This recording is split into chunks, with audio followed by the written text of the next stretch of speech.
nagtagumpay itong si Ramon na matakasan ang grupong Red Phoenix sapagkat ito ay may malaking dahilan na kung saan magiging kakampi nila ang nasabing grupo at sila ang magsisiwalat sa ginawang pandaraya ng mga gerero. Tala sa kabilang banda, may nilulutong plano naman itong si Roberto para sabay umano nilang tapusin ang buhay ni Ramon at Tanggol.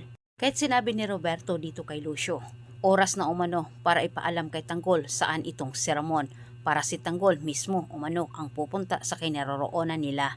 Kalit hindi pa kampante si Roberto sa kanyang plano, gusto pa rin niyang masiguro na hindi umano makakatakas ang mag-ama kahit ang Inleya naman ay gusto niyang papuntahin kung saan naroroon ang kanyang mga tauhang Red Phoenix. Sinabi ni Roberto sa kanyang isip na sa kanyang gagawin, sigurado umano siya na hindi maalpasan ni Ramon at Tanggol ang mga bala sa kanyang mga tauhan.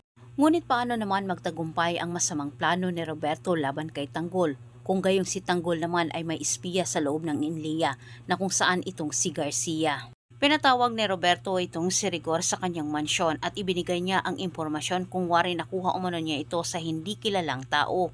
Tinuro niya dito kung saan itong si Ramon. Walang alam itong si Lucio sa plano ni Roberto. Ang buong akala ni Lucio, sila lang ang tatapos sa buhay ni Ramon at Tanggol. Ngunit hindi nila batid na tilang sila ipinagkalulo naman ni Roberto sa mga parak. Pinangako ni Rigor kay Roberto na bibit-bitin umano niya ng sabay ang ulo ng mag-amang Ramon at Rigor.